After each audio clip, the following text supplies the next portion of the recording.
Thank you for joining the virtual Forestry Stewardship Workshop with Aitkin County Soil and Water Conservation District.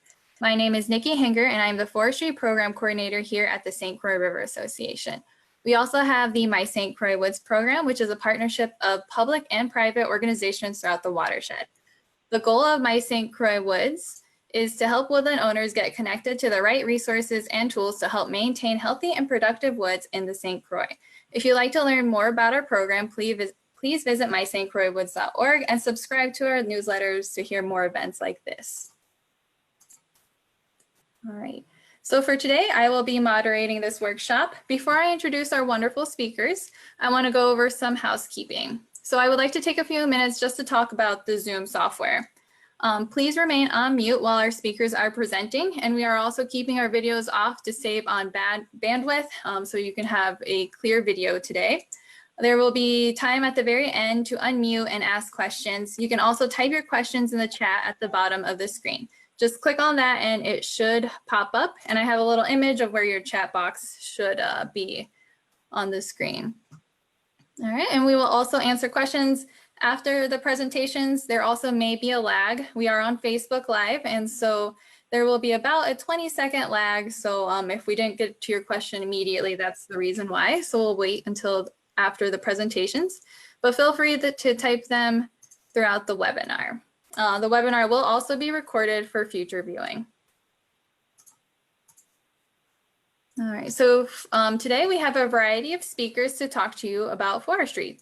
Kyle Fredrickson from Aitkin County Soil and Water Conservation District has created a video for us using drone footage to show Aitkin County lands, and we'll also talk briefly about the history of our forests.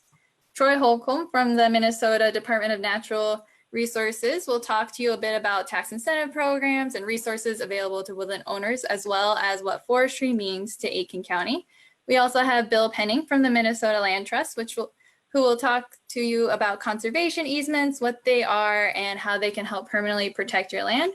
And finally, we have DJ Forbes, who is from the Trust for Public Land, and will talk to you about fee title acquisitions and also a few projects in Aitkin County that they were involved in. So we have a lot of great speakers and topics to get through today.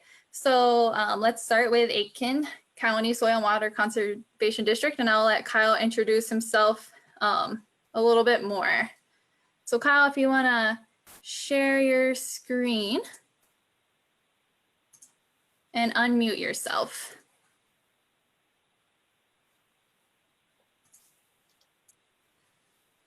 How's that look, everyone? Yes, there is an echo, so I think you need to mute yourself on your computer or your phone.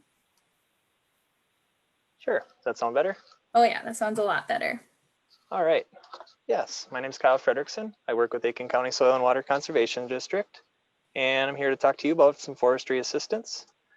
For those of you who don't really know about soil and water conservation districts, basically we apply conservation practices to the land, provide educational opportunities to landowners and groups, and work to develop common sense plans that kind of encompass a lot of different things to address resource needs. Our purpose is to work with private landowners, and that also helps out a lot that we get to work alongside state, county, and national land managers to achieve sound management goals of our natural resources. My role as a SWCD Forester is mainly land planning in the form of writing woodland stewardship plans. So that can encompass a lot of things depending on landowner goals. Usually has to do with forest land recreation enhancement, wildlife enhancement, riparian wetland protection improvement, windbreak establishment, forest improvement, even agroforestry, even down to reforestation and tree planting, or any of the other just amazing amount of goals that other landowners have. You might kind of think, well, why even have a plan? Well, we could always do nothing and just let our woods kind of run the natural course that nature chooses, which can result in some slow growth, some undesirable species like invasives, and reduced new generation. Logging and fire suppression has changed our natural processes, and insect and disease is a lot higher now. So these plans help landowners reach their goals efficiently, creating a healthy working forest. So the main goals are healthy forests and lands, which basically includes a variety of vegetation. Differences in forests, like a dense understory allows young birds to hide from predators, while open and closed canopies can fit the needs for many different bird and other wildlife species.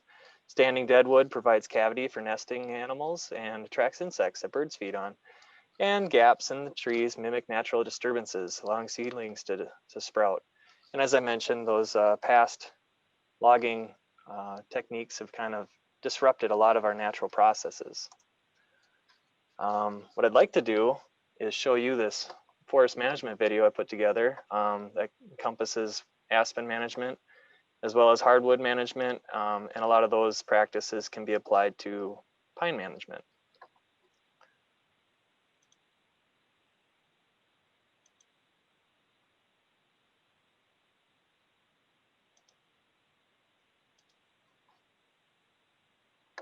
So I just want to make sure this video has audio. There was some issues earlier. And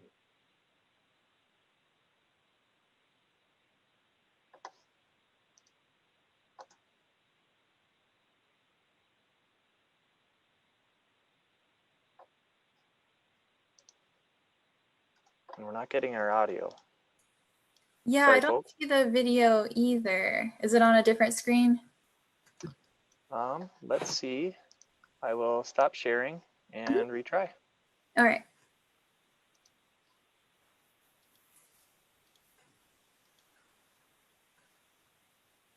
Oh, there it goes. I think I see it now.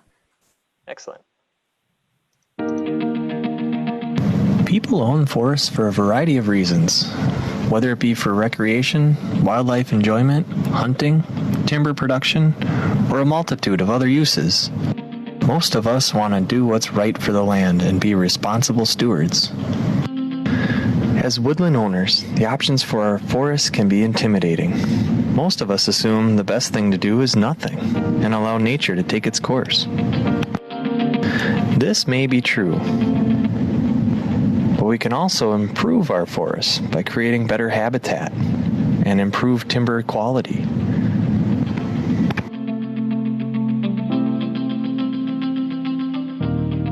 The first step in understanding the best options is talking to a forester.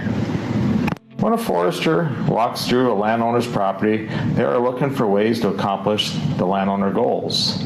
Many times, the forest doesn't need our help, but if it is decided that there is a harvest needed, then there are different strategies to implement.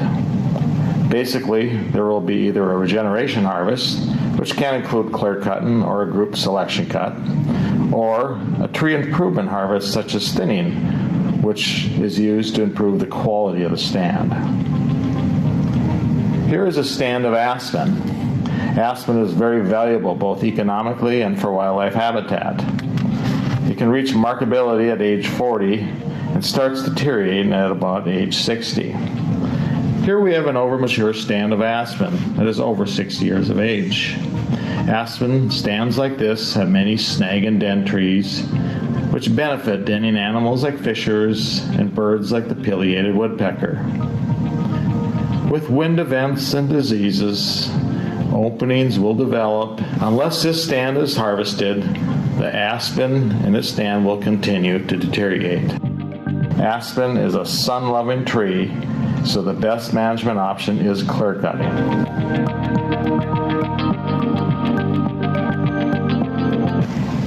Here is an aspen stand that is in the process of being logged.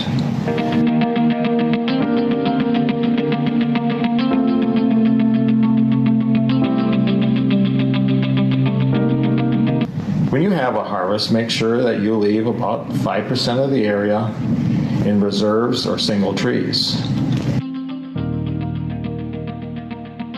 These reserves will carry over to the next rotation and have many wildlife benefits. They also help break up the clear cut and can be a great place to hang that deer stand.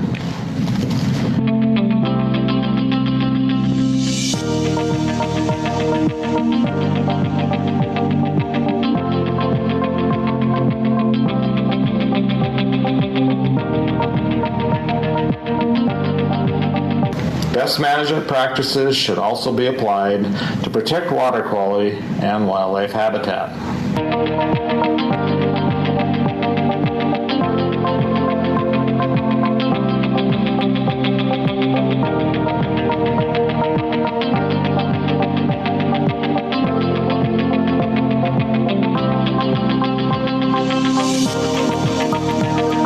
After the first growing season, there will be several thousand stems of aspen on the ground. Within a few years, there may be 40 to 50,000 stems per acre. Edge species like golden wing warbler and ruffed grouse will raise their young in these very dense stands. The new growth will also provide great browsing year-round for deer. At 10 to 20 years of age, these aspen stands are still extremely dense and are still providing great habitat.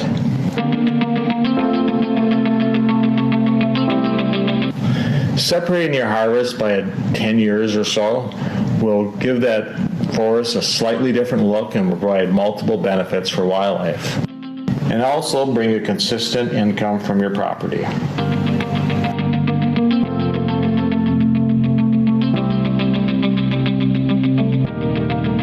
At 20 years, these red oak are keeping up with the aspen. The trees in this forest are naturally thinning as they fight for dominance in the canopy.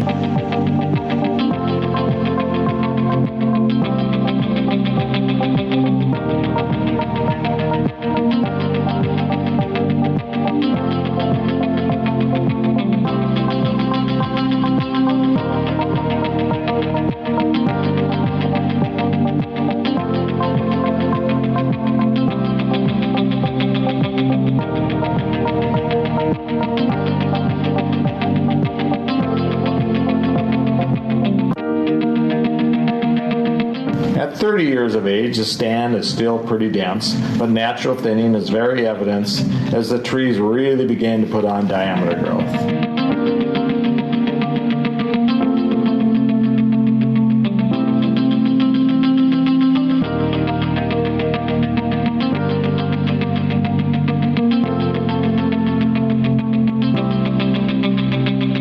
At age 40, aspen is now marketable and reach its highest volume in cords. As a landowner, you can now decide when your trees should be harvested.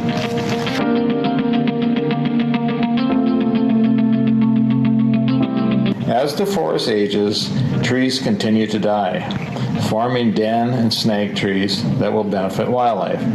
Shade-tolerant species will now start appearing in the understory.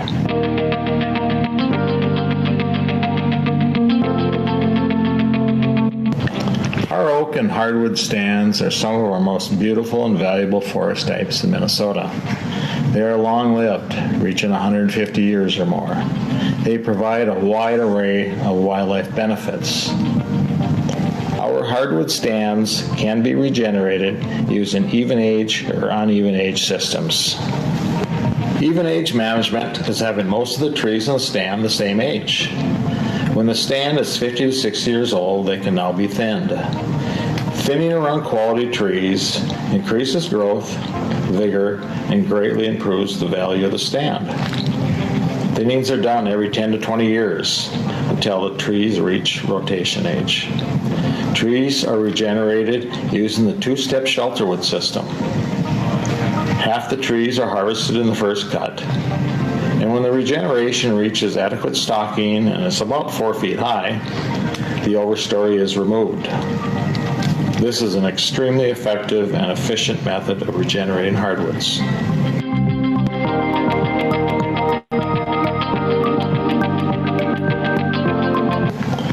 Uneven age management is having 3 or more different age classes in the stand. With this type of management, there is no final cut. Uneven age management can be accomplished with single tree selection or a group selection cut. Group selection has become very popular in Minnesota due to the ease of setting it up, and that many of our valuable species like oak, basswood, and birch regenerate well in this system. A group selection cut is clear-cutting small regeneration openings of about a ½ acre in size.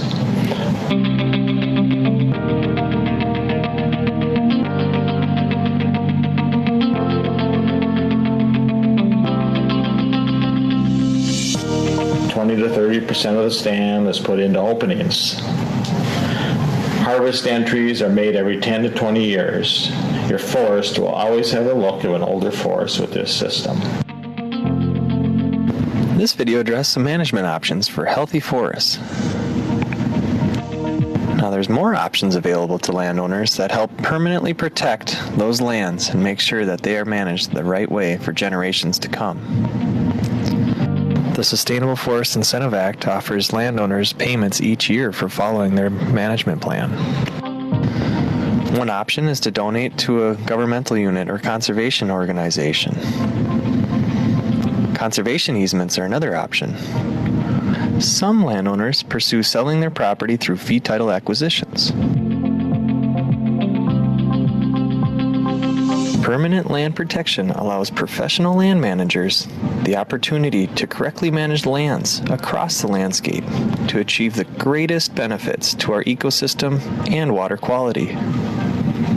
Your local Soil and Water Conservation Office or DNR office can provide you with more information on forest management. Organizations like the Minnesota Land Tust can offer more information on conservation easements.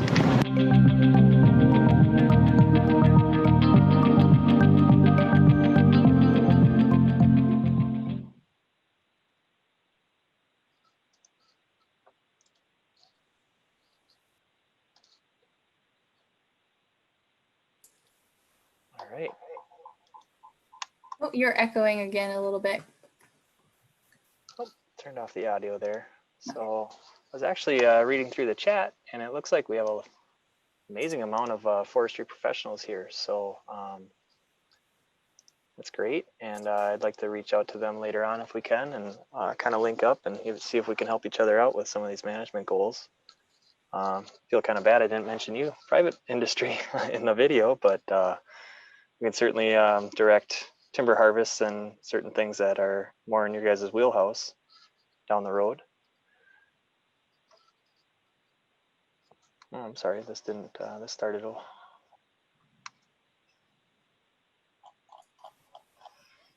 Do you want to try to unshare and then share your screen again? Do you think that would? Sure. Okay. Because you have a presentation after this, correct? Correct. Okay. That was a great video, though. Thanks. All right. Yeah, we can breeze on into a little brief history on forests, and I wanted to kind of mention that that video and my intro is supposed to be very brief. So if anyone has further questions, I'd love to answer them, and we do have private foresters in the chat too. So maybe we can all kind of answer questions together here. But just wanted to slide into a brief history of forests and see kind of where we were and where we can go with our forests via sustainable forestry. And just grab that right here. How's that look? Perfect. Yes, I can see your slides. All right. So it seems like a lot of folks have, well, not maybe a lot of, but many folks have a kind of a negative connotation when it comes to forestry. They think of back in the day when things were just rampaged and clear cut and there was no real regard for the landscape. So I wanted to kind of give us a brief history of that, of our history in the forests, and kind of show that we've changed a lot. We've learned a lot. From the 1600s to the 1800s, the forest was generally used for subsistence, and a few folks would go out, cut some trees, and use what they needed, and that was about that. But then, as we grew as a society from the 1800s to the 1900s, there was drastic exploitation, and these teams got more efficient. We were able to cut larger trees, and eventually we were able to cut down the biggest things we could find and sell them for a profit, and folks made out pretty well with that. We just kept getting more and more efficient, taking more and more trees. The resource was looked at as pretty much unlimited, and we just kept taking, and the trees are almost in the way of our civilization for farming. So we just kept piling them up, using them. We built cities, houses, everything. But there was some expense. The landscape was left with some pretty long-lasting scars. Erosion was pretty ferocious. Saw a lot of degraded water quality. Stream banks were severely compromised, and we're still dealing with those effects today. But now, through more sustained use of the forest, forest cover is increasing in Aitkin County, as well as those older, larger trees. We actually experience more volume loss to fire and insect than harvest. And one key point to keep thinking about is that for sustainable forest usage. There is a concern for permanent loss of forest cover. When things no longer provide a service for folks, they tend to disappear. So there's a great risk of these large forests getting broken up into smaller parcels, and we lose those large, vast spanses of forest cover. So if we can keep using our forest products in the right way and create value in those forest products, we can prevent those forests from becoming a liability and turn them into an asset. We still always need to remember that the forests are very important to us and wildlife. Here in Aitkin, our forests are home to a wide variety of birds and mammals and reptiles and amphibians and insects and everything, including endangered or threatened species like the northern long-eared bat, red-shouldered hawk, and four-toed salamander. So the pressures on our woods they're innumerable. They just keep throwing new curveballs at us. Invasive species are constantly a threat. Buckthorn is very common. We see that in a lot of forests here in Aitkin. Shades out native species and leads to some pretty serious habitat degradation. Forest health issues like insect and disease are on the rise. Insects are able to increase their range with that changing climates we're seeing. Warmer winters make it easier for them to increase their range. And there's new diseases being introduced into these forests that all of these can lead to widespread habitat loss. So sustainable harvest and management plans can lead to healthier forest, increased habitat, and more valuable resources. So like I said, if folks have more questions on that later on, I and almost everyone on this chat could probably answer some questions on that. I'd like to then turn it over to our next speaker. Thank you, Kyle, for that neat video and also some of that history. Next, we will hand it over to Troy from the Minnesota DNR. And then Troy, you can go ahead and share your screen if you're ready. And then also don't forget to unmute. Yeah. Sounds good.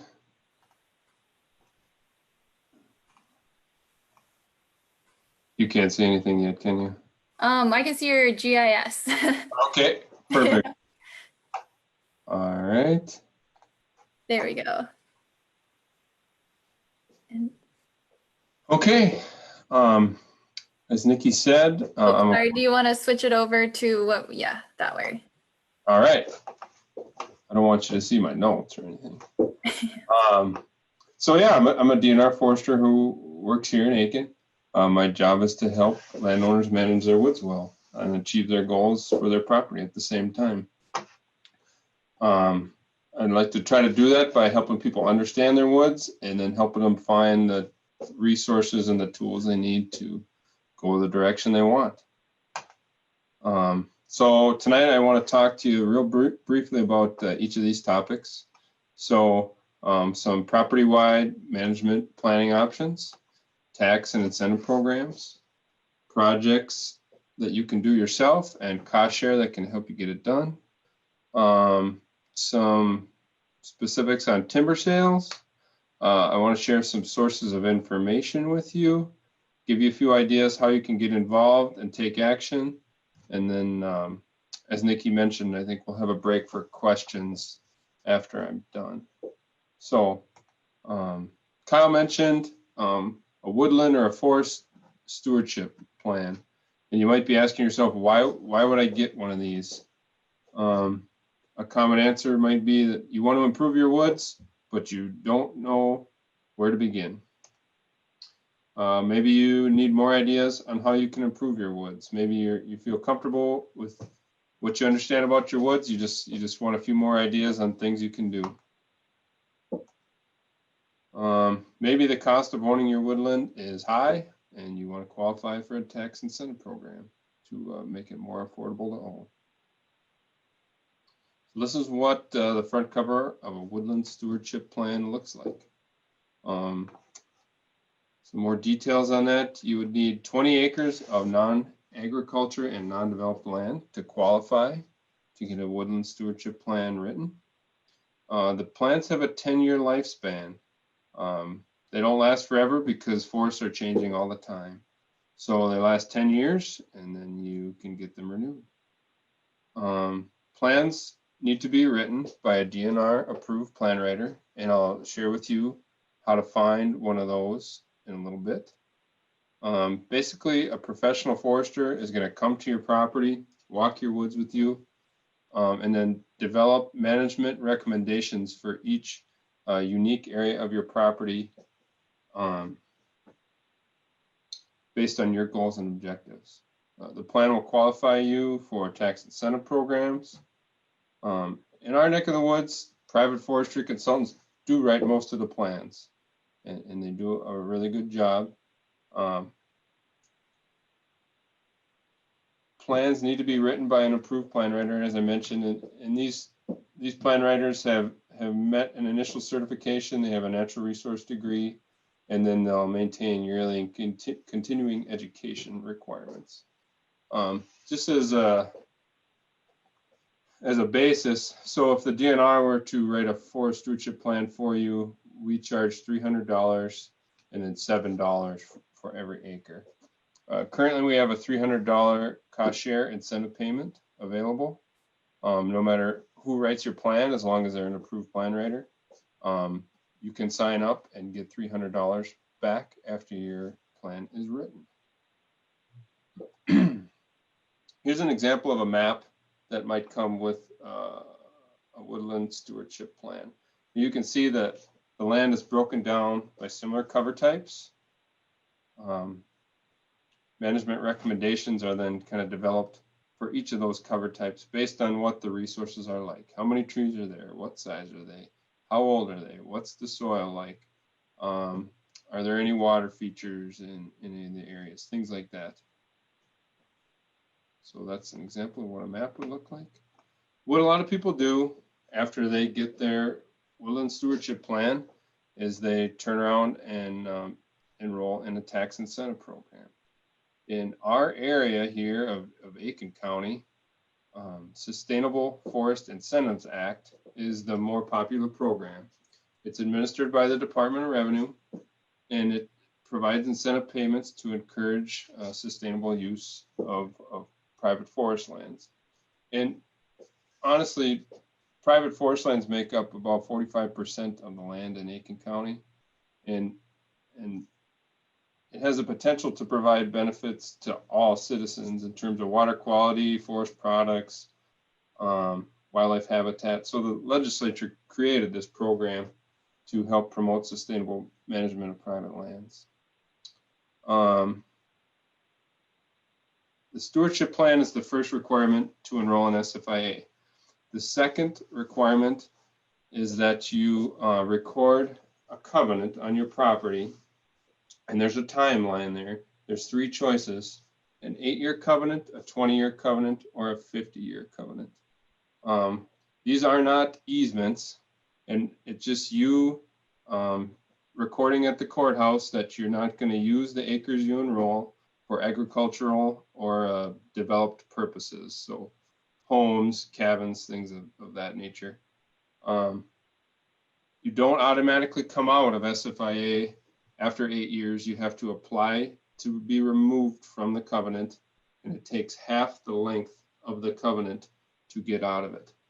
So by having a woodland stewardship plan and recording your covenant, you're able to take advantage of those payment rates there. So that an 8-year covenant, minimum enrollment of 8 years, would pay you $9.40 per acre every year that you meet those requirements. 50 years, the longest option, and you could get paid $16.63 per acre per year. Check my notes here. Yep, so it takes half the covenant length to be removed. So if you were in the 50-year covenant and you applied at year 25 to be removed, you wouldn't be released from those restrictions until year 50. So, you apply by October 31st every year to get payment in the next year. And as it says there, requires that current woodland stewardship plan by an approved plan writer. So you can stay in this SFIA program as long as you want. You just have to renew your woodland stewardship plan every 10 years. The second program that's available is 2C, Managed Forest Land. And this is administered by the local county assessor. And what it does, it's less restrictive. It reduces your tax rate to 0.65%. It's not a 35% reduction. That's just what the tax class rate is. Maybe your tax class rate is currently like 1% or 1.5%, for example. So it would reduce it to 0.65%. Same deal, can't develop or use for agriculture. You apply every year by May 1st. There's no covenant involved here. It just requires that current woodland stewardship plan to be eligible. One note on here on 2C, you need to be careful. It's best to check with the assessor before you enroll and just ask them what it will do to your taxes. Some people maybe were already at a 0.5% tax class rate, and their taxes actually went up when they enrolled in 2C. So it's best to just call the assessor and ask, and they can tell you just right over the phone. But just the second option, less restrictive, no covenant, popular in counties with higher property taxes. So we talked about stewardship plans, tax incentive programs. Getting a little more specific, let's talk about some project level type things you can do in your woods. So you might be asking yourself, why would I seek assistance for a woodland project? And a common answer is that you have your stewardship plan, and now you want to start undertaking some of those recommendations that were made in it. Secondly, you might want to do a project and you're looking for a little financial help to do it. And third, maybe you think you know that you want to do something, but you're just not sure the best way to get it done. So here's an example of a project that a landowner did. They had some white spruce trees planted in their field to create thermal cover for wildlife. And then they went between the rows of the spruce trees and they planted oak seedlings. They installed tree tubes to improve the growing conditions for the trees and to protect them from deer browse. And then, as you can see, they used herbicide spray to reduce heavy grass competition. So should be a neat chunk of woods there as it grows older. There's thermal cover, and oak trees will provide acorns for wildlife food. There really is a ton of variety and options, though, in what type of projects you can do on your land. Here's an illustration of some different things that I've seen done. There's a bobcat mowing there, taking down, I think it's a buckthorn. You can get financial assistance to help you bud cap your white pine trees to protect them from deer browse. You could do some site preparation for tree planting. So chemical spraying or mechanical treatment. The upper right-hand corner there is a disc trencher, which creates a suitable planting site for planting seedlings. You might want to prune some lower branches on your white pine. to keep them from getting white pine blister rust, which is a fungus. People have installed nest boxes for wildlife or even stream bank stabilization.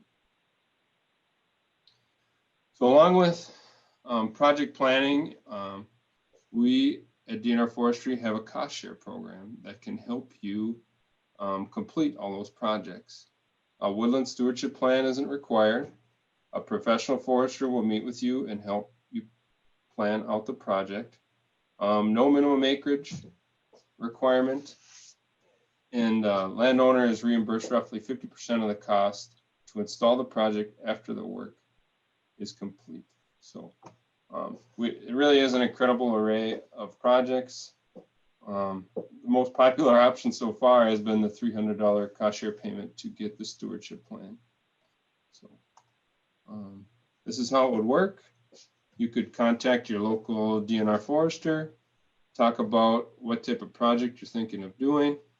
The forester would come out with you, walk your land, mark out the project area, write up a project plan, help you through the cost share application, help you get the funds secured.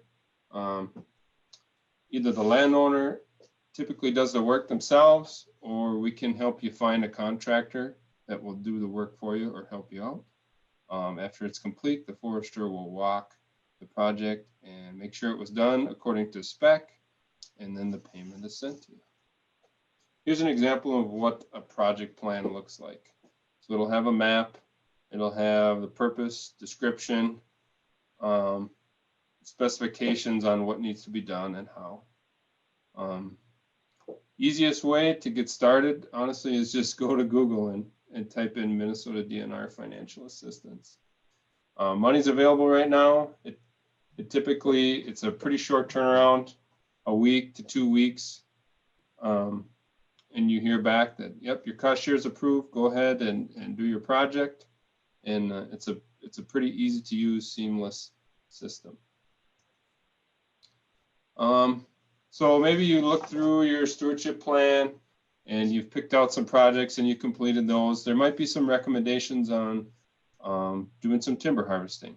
And there's ways to get help and assistance with that as well. Here's 2 examples. A DNR forester can help you through the steps of a timber sale.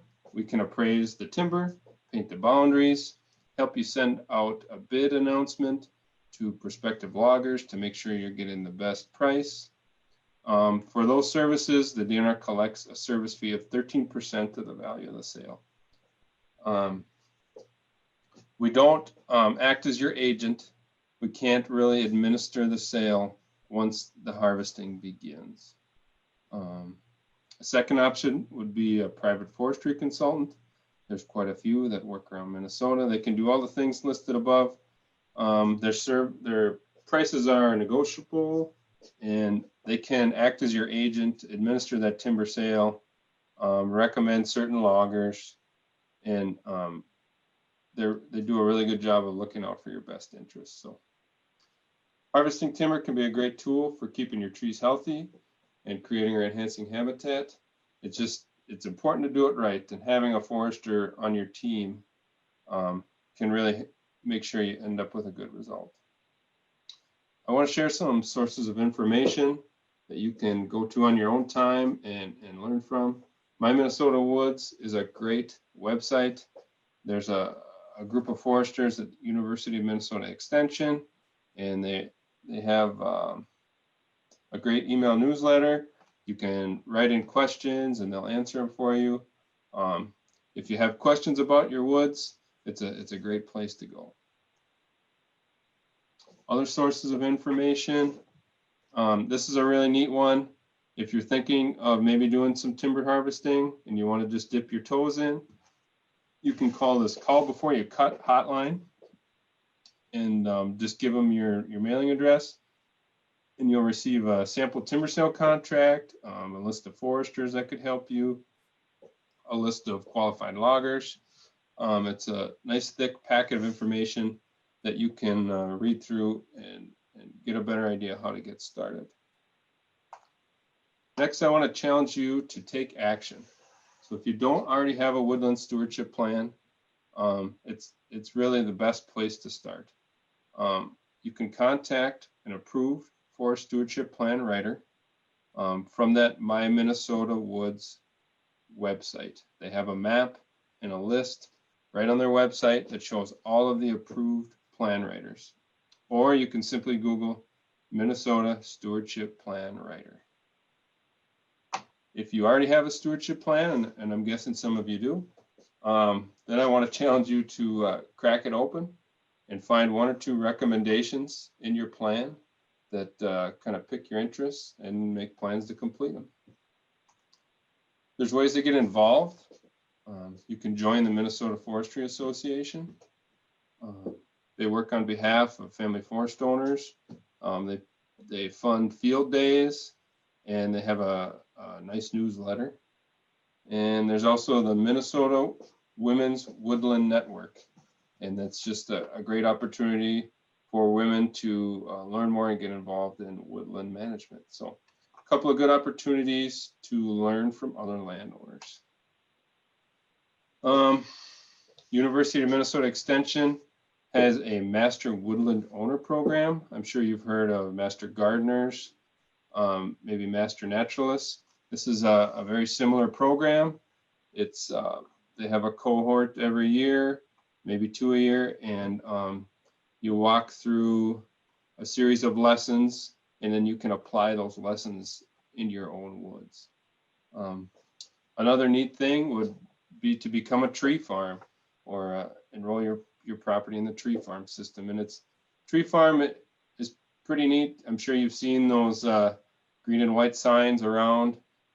It's mostly a system of recognition that you're managing your land sustainably. And they also have a newsletter, and then you get a visit from a forester every 5 years. So recognition and education is what you get from the tree farm system. So that's what I have to share with you tonight. If you have any questions, we can address them when Nikki says it's time for questions, or feel free to write down my email and phone number. There's 16 other foresters like me that assist private landowners throughout Minnesota, so I can help you find one of them if your land is not in Aitkin County. So that's all. Thank you. Great, thank you, Troy. I don't think there's any questions so far, so we can keep moving on. So if anyone does have any questions, you can type them into the chat box, or at the very end, we can have a discussion and you can actually unmute. So while we're presenting, feel free to type them through the chat box. But since I don't see anything now, I will turn it over to Bill Penning from the Minnesota Land Trust, and he will be talking about conservation easements.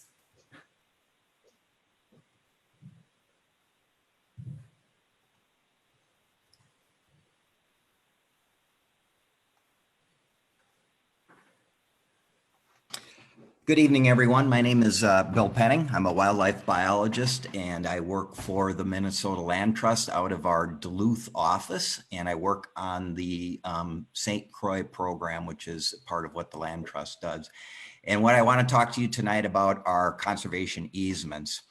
And to put that in a little bit in perspective, so kind of what Troy and Kyle have talked about so far, we think of it like a continuum, a conservation continuum. And it starts with technical assistance, somebody just coming out and giving you some advice.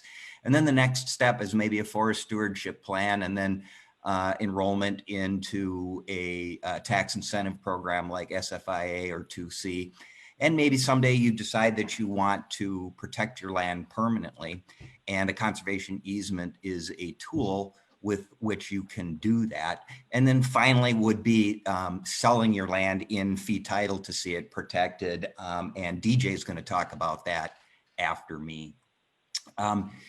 So I want to talk to you a little bit tonight about conservation easements as a land protection tool, and a little bit about what we do at the Minnesota Land Trust.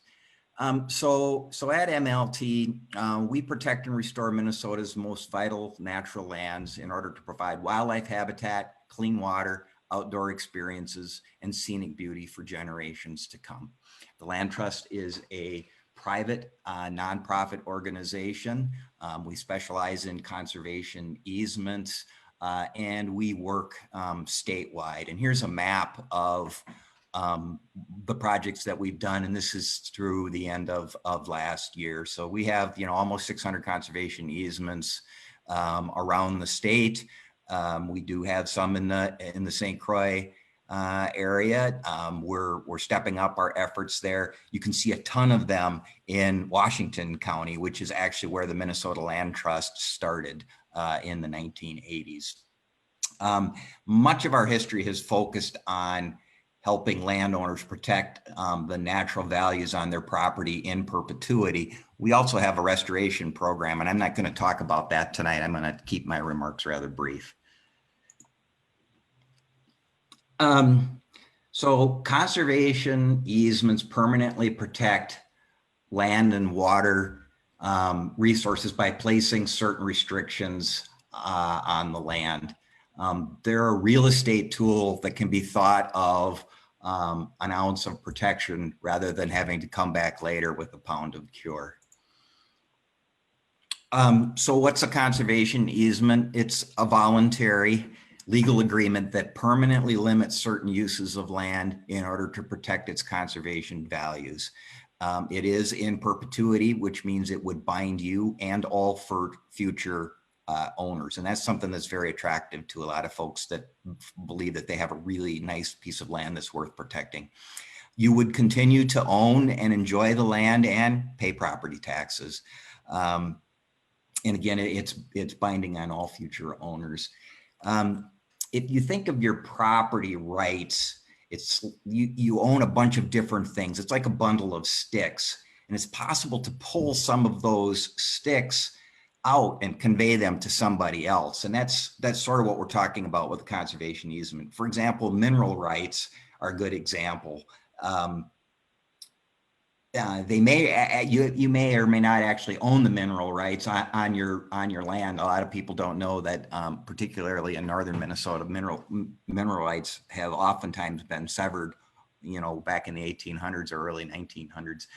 But you can pull some rights out and donate them or sell them to a conservation organization like the Minnesota Land Trust, and then that puts certain binding restrictions on you and future owners.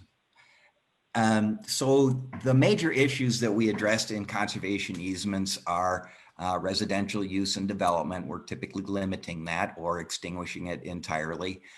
Structures and improvements, subdivision of the property, buildable areas. If you need a future building site, where will that be? What will it be limited to? Habitat management. We will do a habitat management plan for you, and all habitat management actions would need to follow that plan, or we'd need to change the plan. We address agricultural practices. Typically, most of our easements do not allow agriculture. However, we do have agricultural easements, and sometimes that's what we need to do on an easement. We are open to that. And we also talk about limiting commercial and industrial uses. So why do a conservation easement? 75% of Minnesota's landscape is in private ownership. So most of our high quality natural resources are actually on private land. There are great public benefits to having conservation easements on private land. The public can continue to appreciate the scenic values of your land. Perhaps your land is next to a wildlife management area or a place where public hunting is allowed. With a conservation easement, you continue to control who has access to your property. It is not open for public use. It's your decision on whether you want to let somebody use it or not, just like the rights that you have now. Landowner goals. Not all landowners are willing or able to sell fee title, and not all lands are appropriate for public ownership. So, there's a lot of opportunities to protect natural resources where the land is simply not for sale to the public because the landowners don't want to give it up, but they do want to see it protected into the future. And sometimes it's simply cost effectiveness. Doing natural resources work is expensive, and we don't always have enough money in the field in order to outright purchase everybody's land. Conservation easements are a cost-effective way of protecting natural resources. Benefits to the landowners. The big one for a lot of folks that enroll into Minnesota Land Trust easements is peace of mind. They have a really nice piece of land. They want to see it protected into the future beyond their lifetime, and this is a way to ensure that. Income taxes. If you make a charitable donation, in other words, you take less than the full value of the conservation easement, you can take a tax write-off on that, and we can help you do that. Estate taxes, it can lower those, and it can facilitate generational transfers. It may or may not reduce your property taxes. It all depends upon what the county tax assessor decides to do, and I'm not going to launch into that now. It's a complicated discussion, but if you have questions about it, I'm happy to answer them. And you can get paid for the sale of a conservation easement. So what are the responsibilities of the easement holder? In this case, that would be the Minnesota Land Trust. We will come out and monitor your conservation easement in perpetuity. Typically, we come out every single year. We would walk the property. You would be invited to go along. We would make sure that the terms of the conservation easement were being followed and answer any questions that you have. Part of our service is to respond to requests for interpretation. I've got this easement. What does this section mean? Can you help me out? Yes, we can. We can approve certain things. A lot of times easements say X or Y may be, new trails, for instance, may be established with land trust permission. We would give approval to that, or answer other questions that you might have. We maintain accurate records so that we know the condition of what the property was and what it's in now.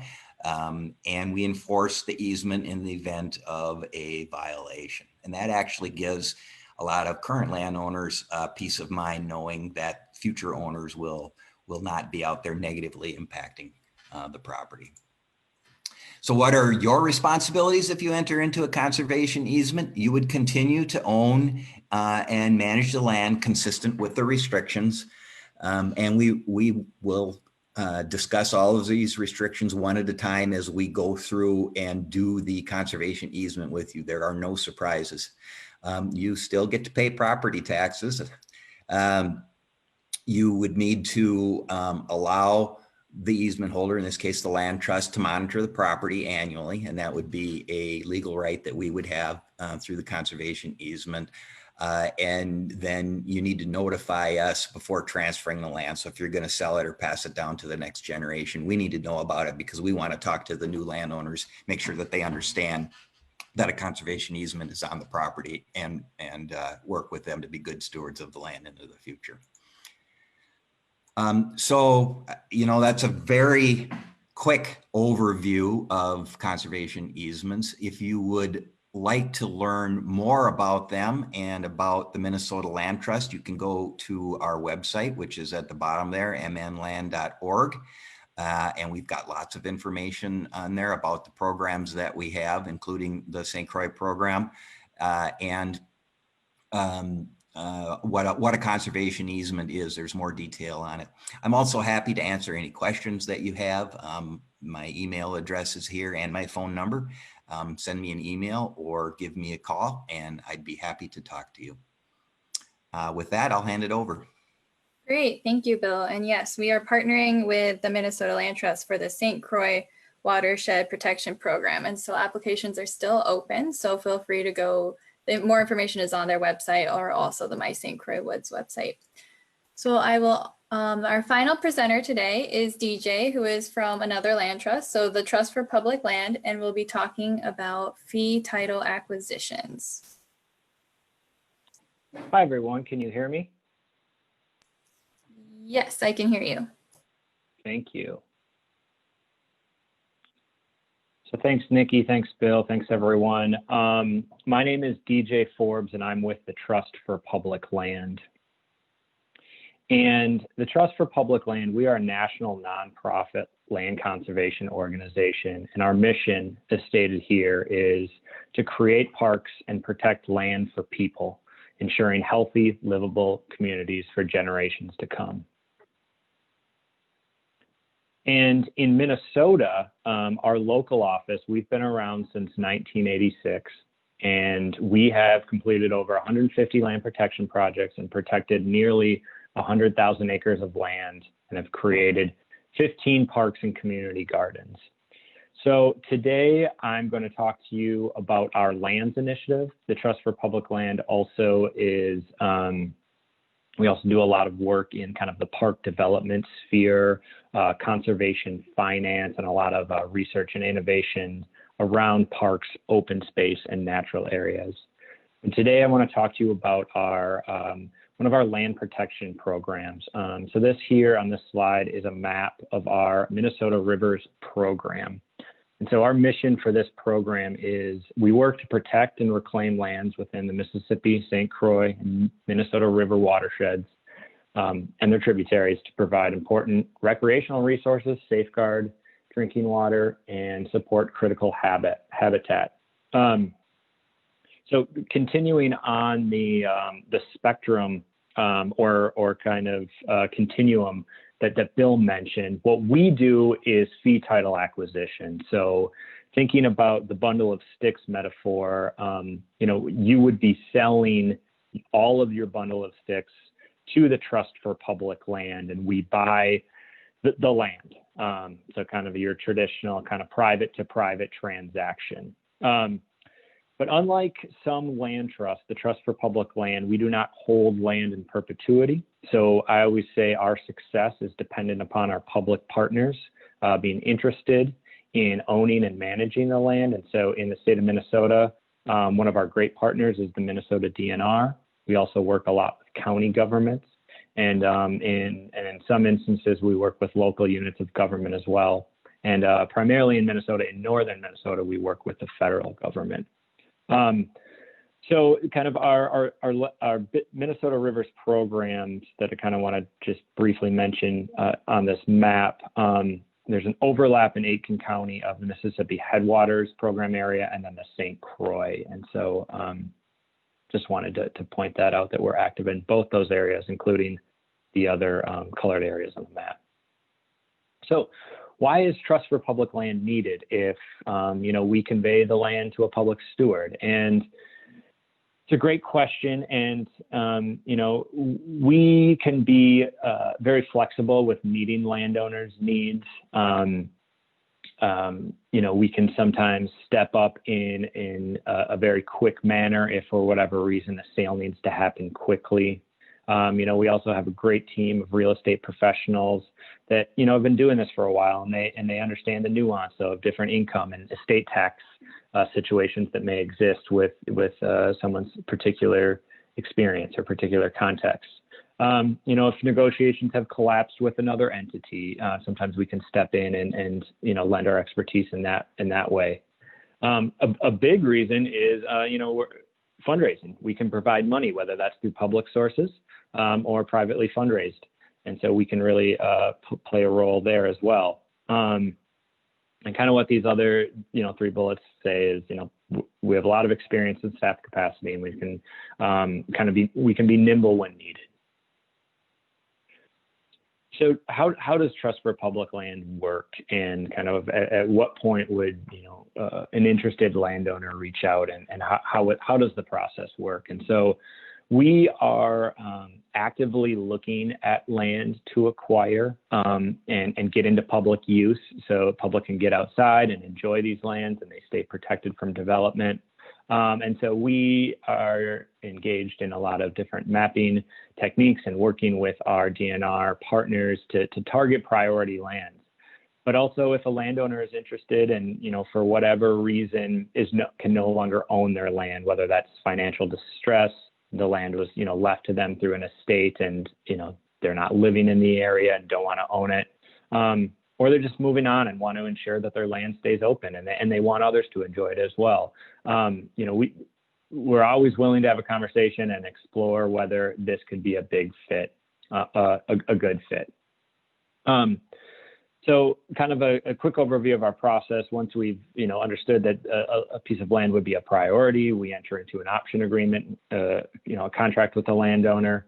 We provide funding to acquire that land, primarily in the state of Minnesota. A lot of our public funding comes through the Outdoor Heritage Fund. But then we just work through the land acquisition process of performing due diligence, having the property appraised, having it surveyed, doing a title review, so we know what we're buying. And then in some instances, it's developing public support. Having supporters of the project, talk to their legislators, talk to their county officials that this is a good thing to do. And then after we acquire the property, we convey it to the long-term steward, and we can have a role in stewardship, whether that's through the management of the land, friends of groups, relationships, and providing funding. So I just wanted to bring up a brief example in Aitkin County of kind of an active project that we're working on. And so this will be in addition to Savannah State Forest. And on the next slide, you'll see a map for a little bit more context. But the Trust for Public Land purchased 440 acres of private property that was surrounded by the Savannah State Forest. And we are in the process of conveying it to Minnesota DNR, the Department of Forestry, or Division of Forestry, excuse me. And it's just a really beautiful property that the landowner had been managing. Guarantee had a woodland stewardship plan and was doing all the great things that he should have been, but just for a number of reasons could no longer continue to own the land. So just a little bit of context here in terms of location, north of Big Sandy Lake, and then a little bit west of the state park, fully within the boundary of Savannah State Forest.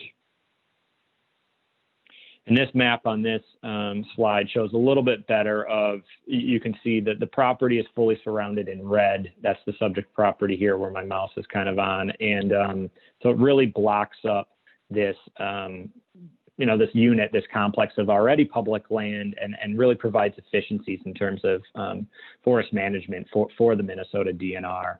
And now this land is open to the public. So as folks are recreating outside, whether that's, hunting, fishing, bird watching, what have you, this piece of land now is protected in perpetuity, and folks can get out and enjoy it. So just another kind of overview of kind of the land itself. It's primarily mixed hardwood and aspen, and there's a little bit of lowland in there, but just a really nice piece of property that we are able to step in and move quickly and acquire the property from a landowner and get it into public ownership. So just a few other examples of our work. These are two maps talking about our Mississippi Headwaters program and then our St. Croix Watershed program, which Bill and Nikki mentioned that we are all in partnership with together with funds from the Outdoor Heritage Fund. And so in Aitkin County, the property I was just talking about is actually not on this map because it's not completed yet, but kind of right here where my cursor is. But we've also done some additional work with the DNR Forestry on another addition to the state forest. And then with Aitkin County, we work, as I said earlier, we work a lot with county forests. And so we are able to protect 216 acres as addition to Aitkin County Forest right down on the Mississippi there. So, and then the county is managing that as a part of their forest lands. So I just wanted to also emphasize, the Trust for Public Land currently, we have funding available. If, you or of someone that has been kind of struggling with the decision of they need to sell their land, but they want to ensure that it remains protected from development, give me a call, give us a call, talk to Nikki at St. Croix River Association, and she can put us in contact. But we're always willing to, talk through options and potentials with folks. And if it's a great fit, we'll move forward. And if for whatever reason it's not, we can at least provide some expertise and send you to folks that could do other things, such as a conservation easement, or talk to folks about tax incentives, as the other great partners on this call explained. So that's just a quick overview of our work. And, if there's any questions, tonight would be happy to explain them. But in the future, this is my contact information. So please don't hesitate to shoot me an email or give me a call, and would happy to talk about your property and any questions you might have about the Trust for Public Land. So thanks. I will pass the baton back to Nikki and answer any questions if anyone has any. Great, thank you, DJ. Let me go ahead and share my screen, and I'll have a list of everyone who presented today and their emails in case you want to take that down. So let me get that set up, and let's see. And please feel free at this time, all our presentations are done, so feel free to unmute yourself if you have any questions, or if you prefer just typing it in the chat box, feel free to type it in the chat box. But a common question that I usually get is kind of like, how do you start, right? You just bought, let's say 50, 60 acres of land, kind of like, what is your first steps?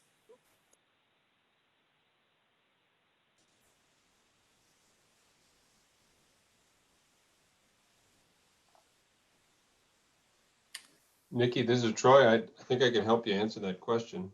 Yeah, that'd be great. So in order to get where you want to go, you need to know where you are now. And so understanding your woods, I think, is a really good start. What type of woods you have, what condition they're in, what some of the risks or threats to your woods are. Kyle talked about invasive species and forest health concerns. And then where your property is, what watershed is it in? What kind of forests are around your property? And like I said before, a great place to start with is a woodland stewardship plan. When you consider the benefit you can get from the tax incentive program, the cost of a woodland stewardship plan is not very much, and for what you get out of it. So I'd encourage, if you want to know where to get started, reach out to your DNR forestry office closest to you, or go on myminnesotawoods.org and find an approved plan writer, and you'll be off to the races. Great, thank you. I'm still not really seeing any questions. One was just about the recording. So this will be recorded and put on our YouTube and also our Facebook. So you can go back and look at it for reference. And then we can just wait a few moments to see if any other questions arise. And like I said, feel free to unmute if you have a comment or a question. I have a question. Yeah, go for it. I have some land in Kennebec County, and I have a forest management plan presently involved in the 2C program. What are the covenants involved in a CFA program? This is Troy. I'd love to answer your question. So, yep, SFIA is a little bit longer term. It does have that additional restriction of the covenant. So it's just a written document that you file at the courthouse that says, I own this property and I'm going to use it as a forest, and I'm going to follow my management plan, and I'm not going to use those acres for agriculture or develop them, split it up into lots smaller than 20 acres, build structures. So that's basically what a covenant is. It's not an easement. You're not selling your property rights. You're temporarily restricting them for a long period of time. And the thought there is, the longer we keep everyone's forest as a working forest and a healthy forest, society benefits from that. So, do you answer your question? Do your property taxes change if you go to the CFA program? No, they don't. No, it'd be continued to be taxed, whatever it is, rural vacant land or recreational. That's kind of the extent of my property tax. You get a property tax break for the 2C program. Right, and you can't be in both at the same time. Right, right. But do you also get a tax break for the CFA program? Oh, I understand you now. Okay. No, you would receive an incentive payment every year. Okay, gotcha. And I have one other question. yes, sir. The land that I have for the last 4 to 5 years has been so wet. It has been impossible to maintain the trails that I have. Because my tractor will always get stuck. Is there any kind of help available for maybe putting in some ditches or something like that to get rid of some of the water? Sounds like the perfect time to tell your wife you need a new tractor. Yeah, 4-wheel drive.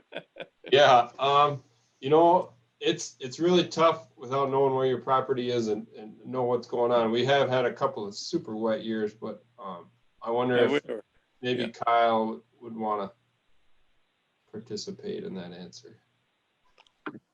Yeah, that is a good question for a soil and water office. I don't deal directly with ditching, but a lot of times soil and water offices do have ditch authority or some kind of say in whether or not you can create a ditch or clean out an existing ditch that may be overgrown and backing up and causing some kind of newfound water logging issues on properties. Okay. Okay, thank you. Did you say your land was in Kanabec County or Aitkin? No, Kennebec, yeah. Okay, sure. Yeah, but yeah, I'd recommend giving their office a call and seeing what options are available to you. Okay, thank you. Yep.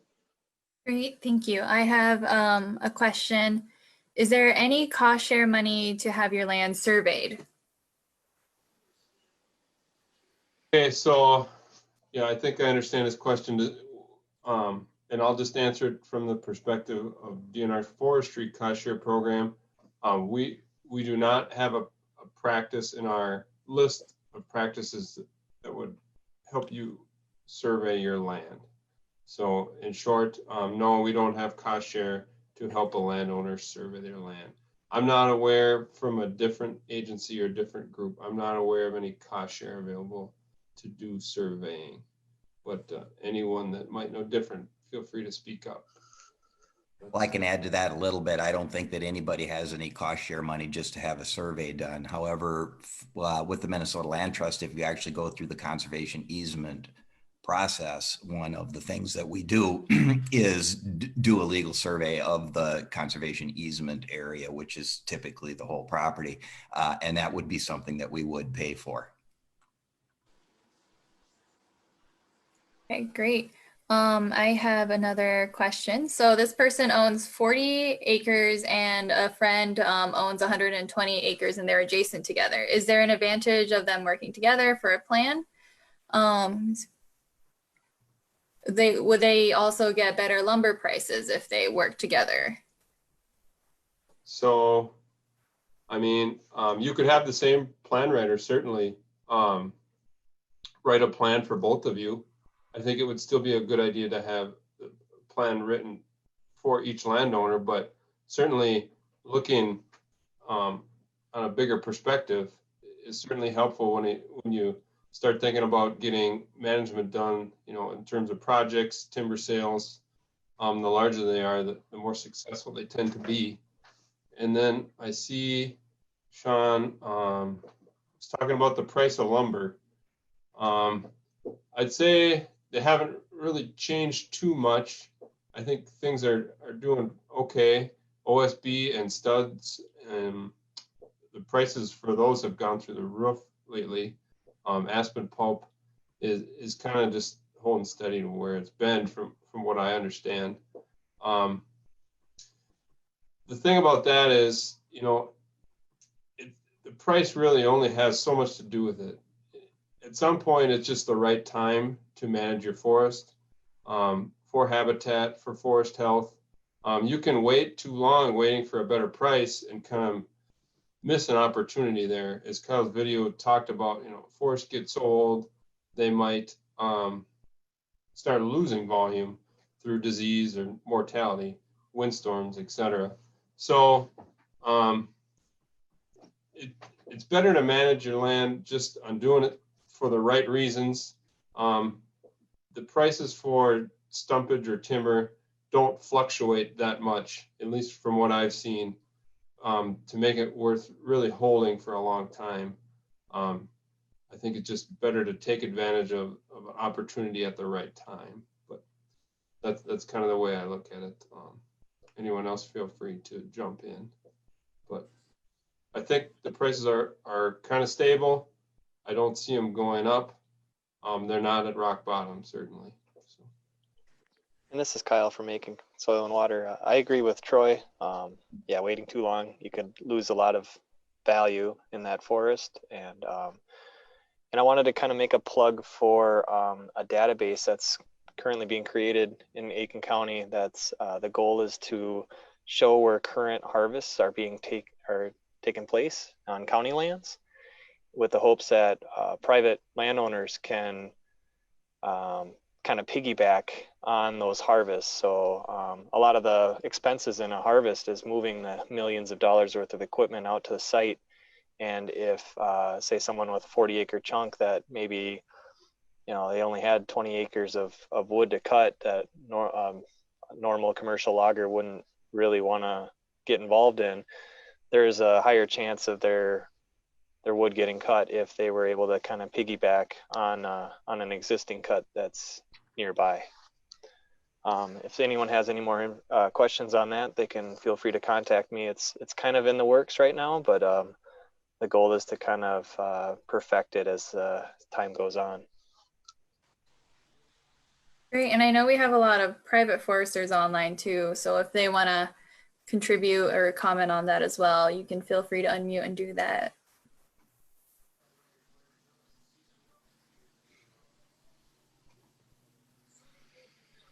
Yeah, I think it'd be great to hear from a private forester if there's any extra ideas out there. Yeah, this is Stan. Can you all hear me? Yes. Okay. Yeah, I would agree with Troy regarding, when to harvest. It's awful tough to play the market, just for the exact right time. And sometimes that peak is a pretty short peak. And by the time you get your timber properly set up and advertised, it can be too late, so I totally agree with Troy. Just do what's right for the woods when it's right for the wood. And yeah, I'm on a webinar right now. That's all I had. And I have it muted too, so they can't hear me. Oh, I think, let me go ahead and mute. We had a. Okay, I think I muted. Let me see. I don't see any other questions right now. Does anyone have any questions currently?